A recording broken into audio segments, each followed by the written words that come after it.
बिस्मिल्लाहिर्रहमानिर्रहीम। पहले ये मौजूदा क्वेश्चन ले लेते हैं, फिर ऑफेयर की तरफ आएंगे।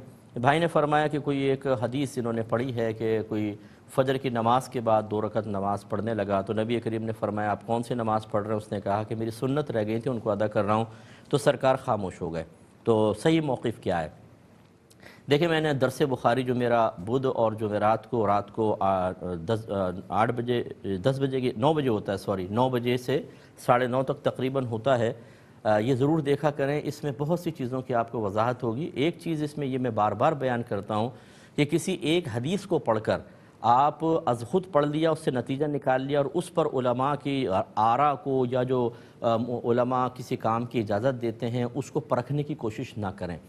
क्योंकि जब उलमा किसी कोई मौक़िफ़ बयान करते हैं कि ऐसा करें, तो उनका तरीक़ाकार ये होता है कि उस मौज़ू से मुताल्लिक़ा तमाम आयात, तमाम अहादीस, सहाबा किराम के अक़वाल, उनके अफ़आल व अमाल वो बिल्कुल सामने रखते हैं, फिर सब को देखने के बाद एक नतीजा मुरत्तब करते हैं। अब उसमें से आपको एक हदीस मिल गई, आपने उसको लेकर और तमाम उलमा को और पूरी उम्मत को चैलेंज करना शुरू किया। मतलब आप नहीं कर रहे, जनरल बात कर रहा हूँ, चैलेंज करना शुरू किया कि देखें हदीस में तो ये है और आप ये कह रहे हैं। भाई, हदीस को समझने के लिए भी एक ताकत चाहिए। लिहाजा वाज़ेह तौर पे हदीस में है, नबी करीम सल्लल्लाहु अलैहि वसल्लम ने इरशाद फरमाया, अभी मैंने बुखारी के अंदर भी बयान की कि सरकार ने इरशाद फरमाया कि फ़जर, एक तो रिवायत में यूँ है कि फ़जर और असर की नमाज के बाद कोई नफल नहीं, और एक रिवायत में है कि तुलुए फ़जर के बाद से लेकर और तुलुए आफ्ताब तक सिवाय सुन्नत फ़जर के कोई नमाज ना पढ़ो, यानी नफल नमाज ना पढ़ो। इसलिए इस किस्म की जो मुमानअत की हदीसें हैं सॉरी, वो असल में हमारे लिए बुनियाद होती हैं। बाद वक़्त ऐसा होता है कि नबी करीम किसी और मसलहत की बिना पर किसी को किसी चीज़ की इजाज़त दे देते हैं, और वो भी एक दलील ज़रूर है, लेकिन जब उसके मुकाबले में कौली हदीस सरकार की आ जाए, मुस्तनद ज़राए से आप तक पहुँच जाए, तो बस इसको फ़ौक़ियत होगी। लिहाजा इस हदीस को एतमाद ना किया जाए। फ़िक़्ह हनफ़ी की रोशनी में जब तुलुए फ़जर हो जाए तो बस आप सुन्नत फ़जर पढ़ सकते हैं, तुलुए आफ्ताब तक इसके अलावा कोई नफल नहीं पढ़ सकते। इसी तरह अगर किसी की सुन्नत फ़जर रह जाएँ तो फिर वो फ़र्ज़ के बाद नहीं पढ़ सकता।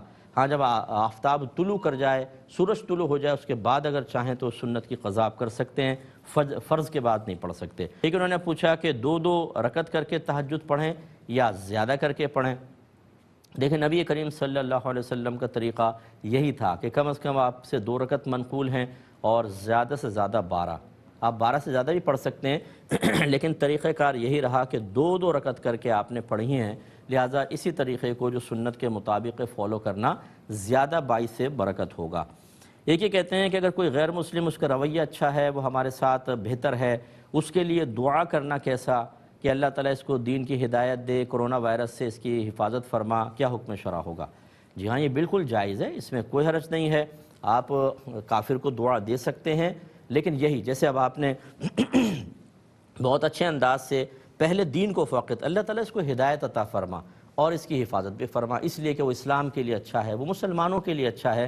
तो दीन इस्लाम और उसको मतलब मज़हब की तरफ माइल करने की दुआ के बाद दीगर दुआएं जो मतलब किसी लिहाज से इस्लाम या मुसलमानों के लिए ख़राबी और दुश्मनी का बाइस ना बन रही हों, वो करने में हर्ज नहीं है।